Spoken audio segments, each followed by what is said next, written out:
new here, we do a recording of this session and we do put it up on YouTube as well, so that even those people who are not attended today's session may be able to share in the knowledge that is shared.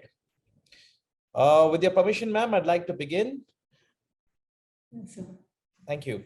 Good evening, everybody, and welcome to our JMitra Scientific Seminar, scientific webinar on the topic of the evolution of HIV testing.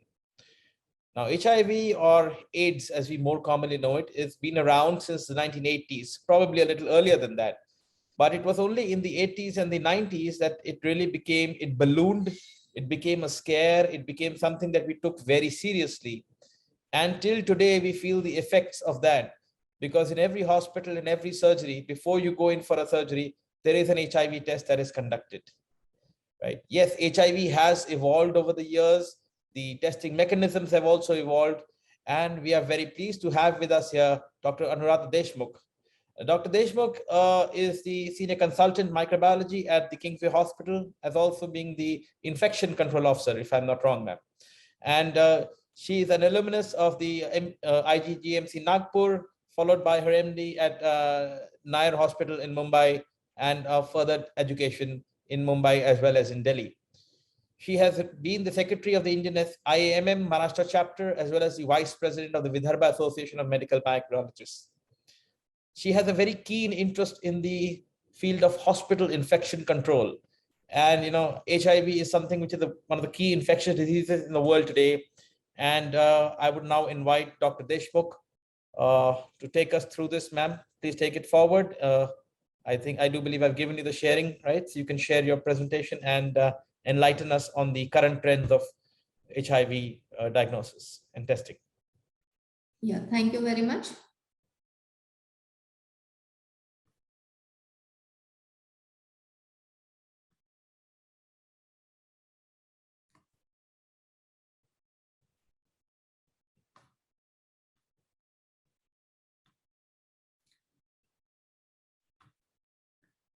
So is my screen visible and I am audible to all? Yes, ma'am. Clearly visible and audible. Please take it forward. Okay. So good evening all. I will be presenting a short topic on the evolution of HIV testing. As you all know, I think after syphilis, HIV is the infection whose diagnostic or whose testing has evolved a lot after 1980, and still it is in the process of evolution. Also, its treatment, its post-exposure prophylaxis, everything is in evolution stage. So the protocols, the algorithm, everything keep on changing. Coming to the introduction, in 1980s, in early 1980s, few cluster of cases of PCP pneumonia along with other OI like oral candidiasis were found in the Los Angeles, which gives that there is some disease which is causing a lot of immunosuppression. But the concern in the early AIDS epidemic was lack of testing. To identify the individual carrying the virus. So the research started in the HIV testing, and the first test emerged in the 1985. And the basic purpose of that test was to screen the blood and its product so that there should not be transmission of HIV through the blood product. But the purpose was not to diagnose AIDS and to get the cases of HIV infection. Then it evolved a lot, and now today is the era of immunoassay.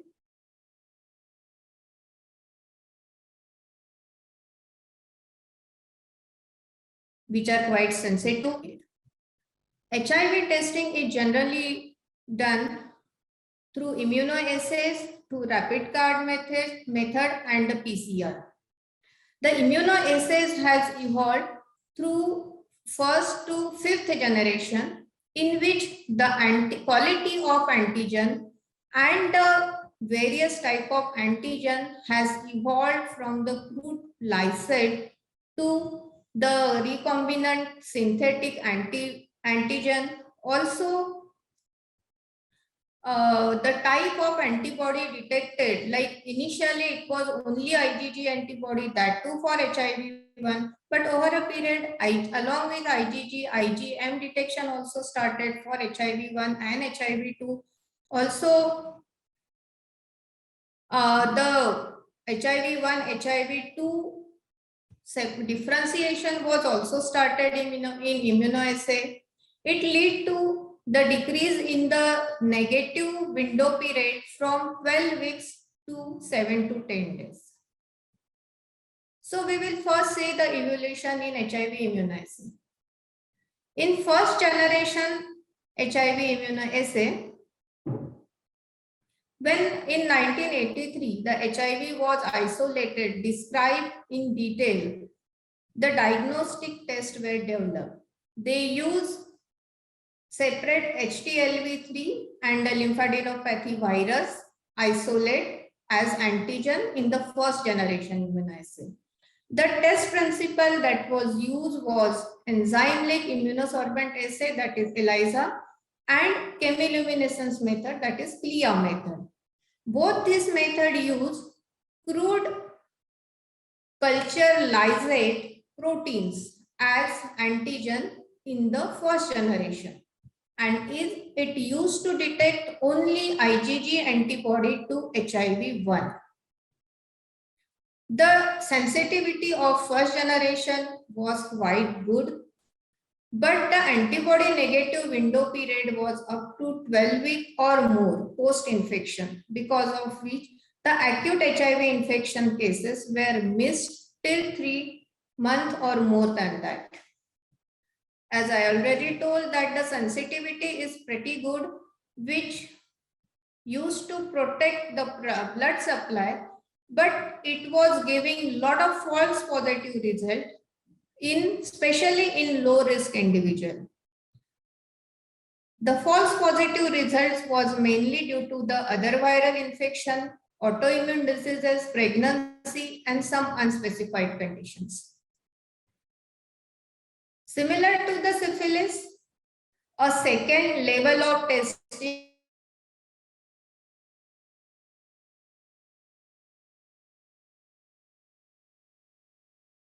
testing. So in 80s, FDA approved 2 confirmatory tests. First was the Western blot, which used to detect IgG antibody for HIV-1, and HTLV2 immunofluorescence assay. So like the screening assay, that means first generation enzyme immunoassay, which used to detect only IgG to HIV-1 and has a window period of 6 weeks or greater. The confirmatory test also used to detect IgG antibody to HIV-1 and has the same window period. So the testing algorithm after introduction of first generation immunoassay was the sample should be positive in the 2 screening tests. Then the confirmatory test was done by either by Western blot or by immunofluorescence assay. And if all the 3 tests comes positive, then it is labeled as positive. The first generation immunoassay has great sensitivity, but as the antigen or the lysate, it was a crude lysate. It has a very less positive predictive value, and that was only 50% in low risk population. That means 50% of the positive report by first generation ELISA can be false positive.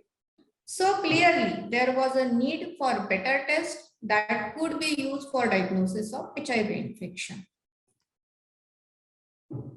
So then come the second generation HIV testing. It was developed in late 80s. So now in second generation, in spite of the crude lysase, they added recombinant antigen. And the recombinant antigens were for HIV-1 P24, HIV-2 protein, and HIV-1 group O protein.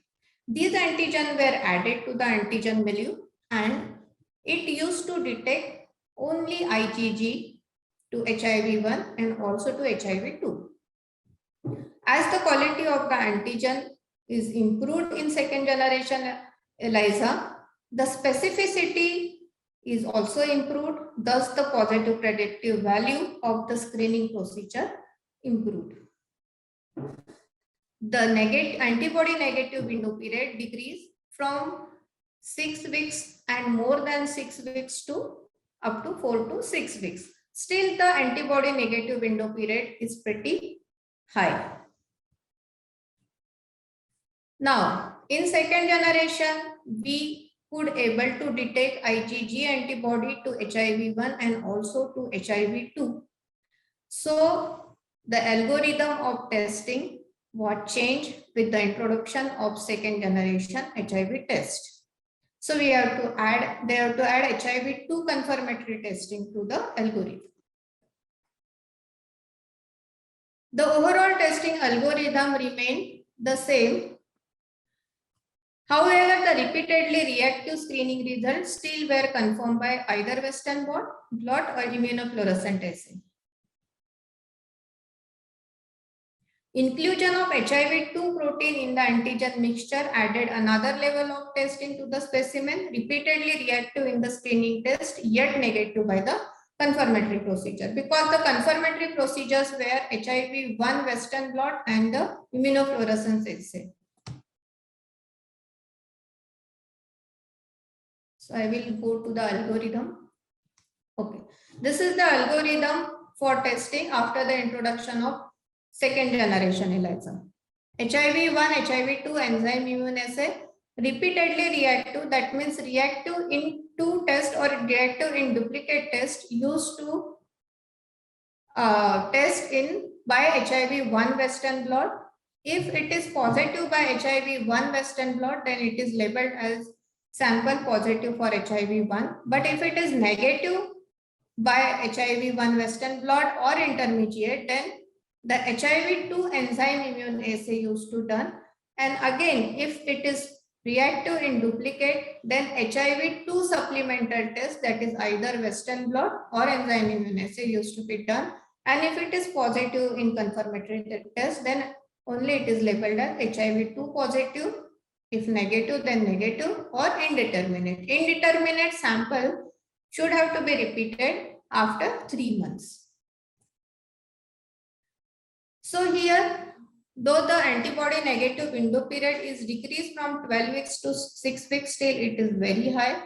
So third generation testing was introduced. In the third generation testing, in addition to the recombinant antigen, synthetic antigens were also added, specifically for HIV-1 P24, then HIV-2 and HIV-1 IgM and group M and group O antigen to the third generation antigen menu.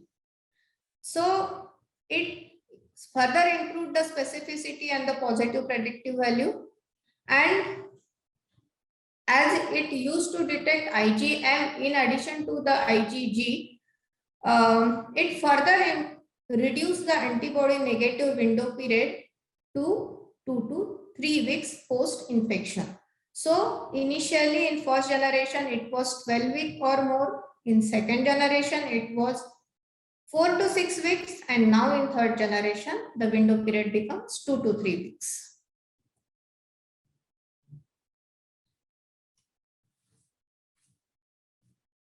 So after third generation, till third generation, we are detecting only antibodies in the enzyme immunoassay. So then come the fourth generation HIV testing in the late 1990s that used to detect antibody in combination to the antigen. Again, the test principle used was ELISA and CLIA. As this test used to detect the antigen in addition to the antibody, the test or the negative window period was reduced approximately to 2 weeks. But while both antibody and antigen were detected, the test gave only single result, and it cannot differentiate whether a positive result is due to the HIV-1 or HIV-2, or HIV-1 antibody or HIV-1 antigen or HIV-2 antibody. But fourth generation enzyme immunoassay are the tests which are generally used in most of the labs, and the instrument, the test which are in use is the first 4th generation procedure that was cleared by FDA was the Abbott architect method, which got approval in August 2010. It has a very good sensitivity of 99.94% and a specificity of 99.5. It was tested in almost 10,000 population, and they found that it is able to detect the acute HIV infection phase also. Other than Abbott architect, the other instrument was Biorad, GS ELISA, then Siemens, and also on the Vitros. As the testing principle is changed, the detection of antigen antibody was done simultaneously. The algorithm of testing also changed. But as we have seen in first, second generation, we were using Western blot as a confirmatory test, but Western blot is basically detecting the IgG antibodies, so it has a window period of 4 to 6 weeks. So after the introduction of 4th generation enzyme immunoassay, the confirmatory tests that were advised to use are the CART test or HIV antibody differentiation assay or tri.CART test. So initially CDC proposed 2 separate 4th generation testing algorithm for 2 separate population, one for high risk population and one for low risk population. What we used to follow the NACO protocols also, separate protocol for high risk population and separate protocol for low risk population. In high risk population, only one screening test and one confirmatory test used to be done, and in low risk, 2 screening and 1 confirmatory. But in 2014, CDC again changed the algorithm and introduced a single protocol. The new algorithm followed the 4th generation test with an HIV 1 and 2 differentiation procedure to determine whether the patient has antibody for HIV 1 or HIV 2. So we will come to the algorithm after introduction of 4th generation test. So here you can see if the sample tested in 4th generation assay is negative, then it is labeled as negative for HIV-1 and HIV-2 antibodies and HIV-1 P24 antigen. But if it comes positive, then a second level of testing or a confirmatory test is done. And if it comes positive and differentiate between HIV-1 and 2, then accordingly we can label the patient. Like if the test comes positive for HIV-1, then the patient is labeled as HIV-1 antibody detected. If HIV-2 antibody is detected, then it is labeled as HIV-2 antibody detected. If 1 and 2 both are detected, then the patient is labeled as HIV-1 and HIV-2 reactive. And if in case the report comes as indeterminate, then here the screening confirmatory test is HIV-1 NAT. And if the sample come positive in PCR, then only it is labeled as HIV positive, whether 1 or 2. And if it come negative in the nuclear testing, then it is labeled as negative and it is considered as false positive in the enzyme immunoassay.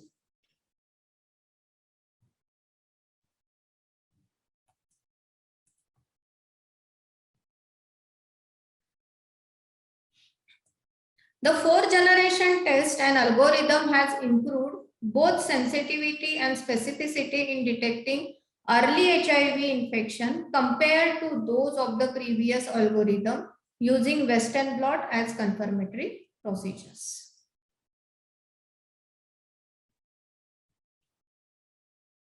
But still, the drawback of the fourth generation HIV testing is it is unable to differentiate between HIV-1 and HIV-2. They though are very sensitive and it has decreased the window period up to 7 to 10 days. But for differentiation, we have to do the card test after enzyme immunoassay. So the fifth generation HIV testing was introduced in 2015. And the first FDA approved fifth generation test is BioRed Bioplex 2200 HIV antigen antibody screening test. In this test, like the fourth generation, it detects both HIV antibody, that is HIV-1 and 2, and the P24 antigen. But instead of providing a single report, as in fourth generation, it provides a separate report for HIV-1 antibody, HIV-2 antibody, and P24 antigen.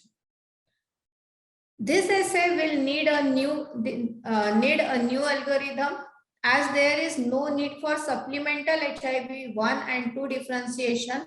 A single fifth generation test can label the patient as positive and positive for either 1 or 2 or both.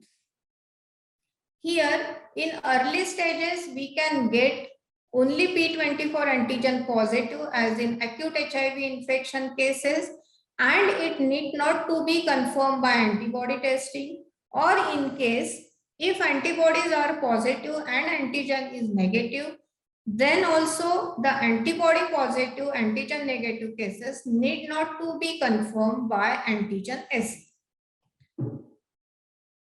The fifth generation test were tested and it found to have 100% sensitivity and 99.5 specificity.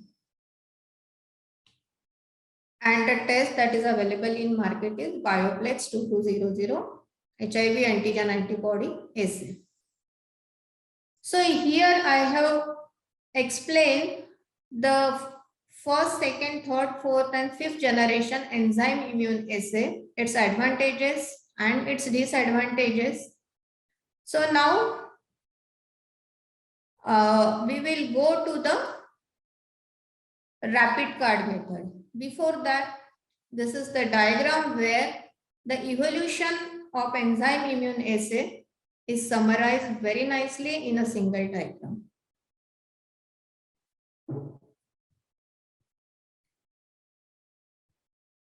So coming to the rapid HIV assay.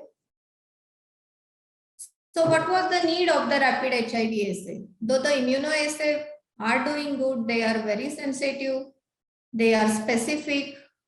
Here, the enzyme immune assay are available in all the automatic system where the manual errors are negligible. Still, there was a need of rapid HIV assay. So what was the need?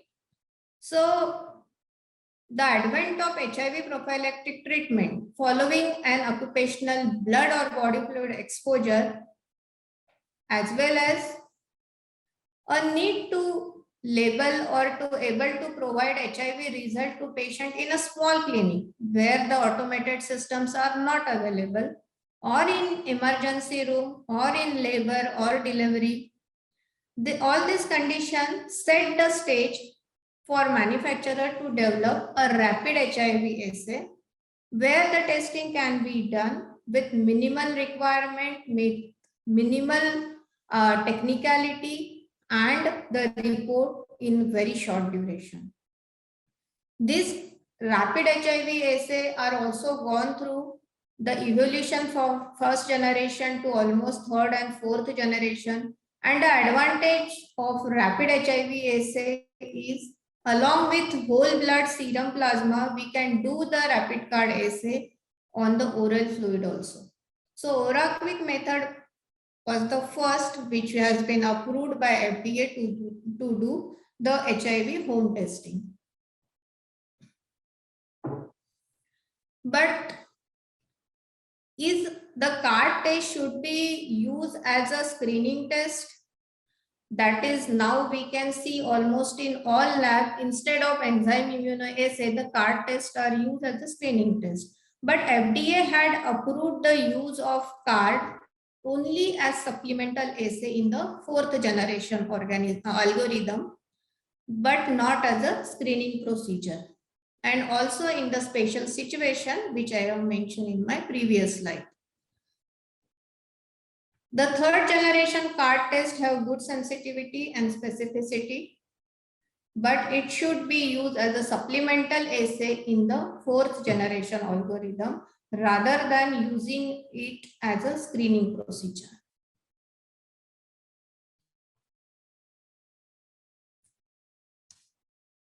So coming to the conclusion, I have not explained each and every HIV testing in detail, but I have explained the evolution from 1st generation to the 5th generation.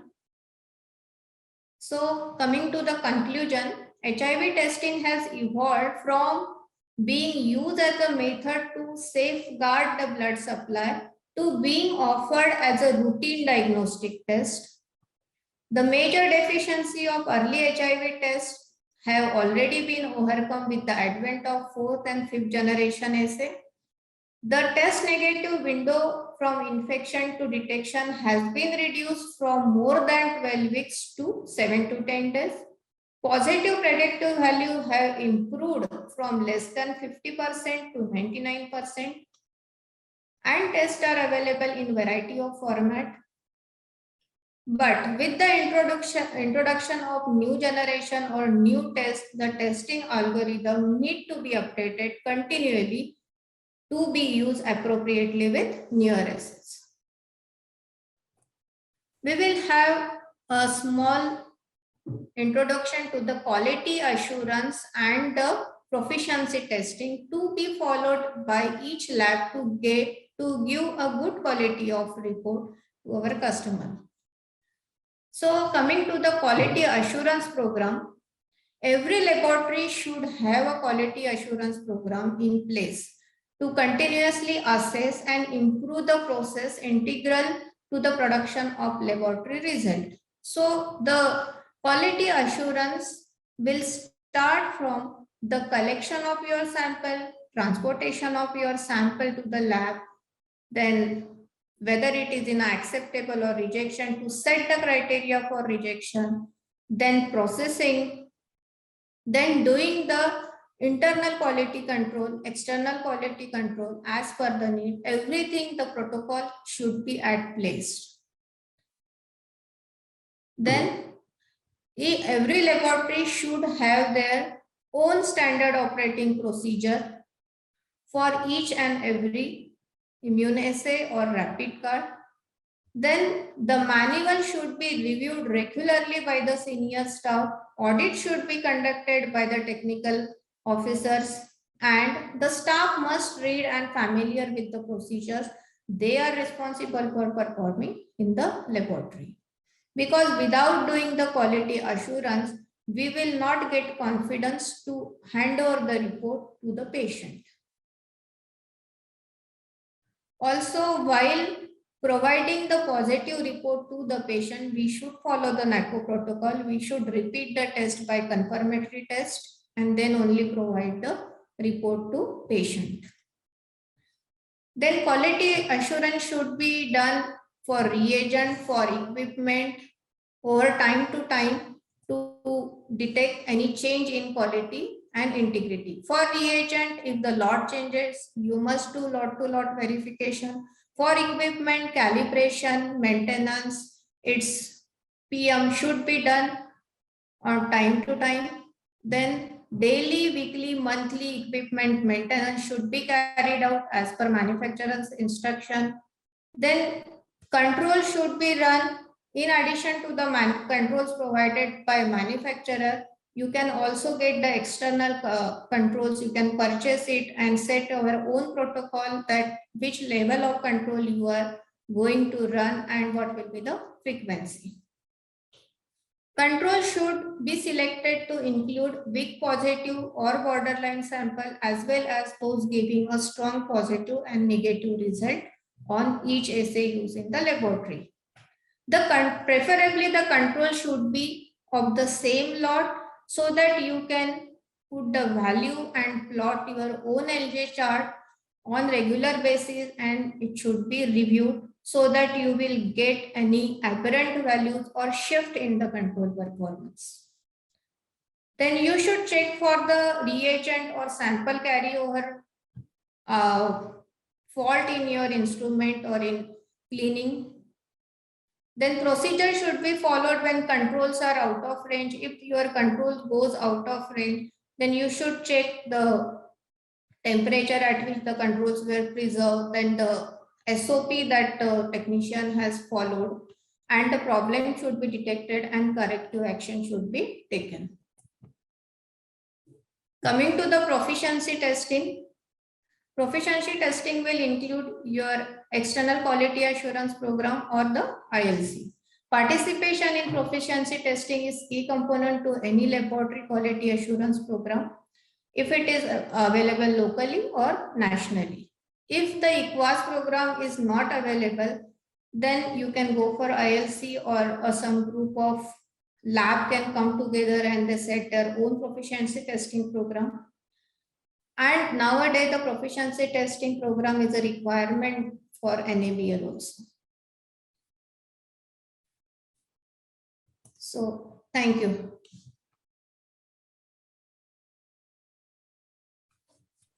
Thank you very much, Dr. Deshmukh. That was, I would say, highly enlightening, because HIV, while it has been around for a while, and I'm sure everyone who is attending this webinar today, if they are associated with the diagnostics industry, whether they are salespeople, whether they are testing people, academicians, practitioners, everybody has tested for HIV, because that is something that gets tested in every lab, in every hospital. But I think sometimes when we are going about our daily routines, we lose track of things, and we lose focus of what is why we are doing what we are doing, what are the advantages of 4th generation testing, and the way forward, as you said, 5th generation testing.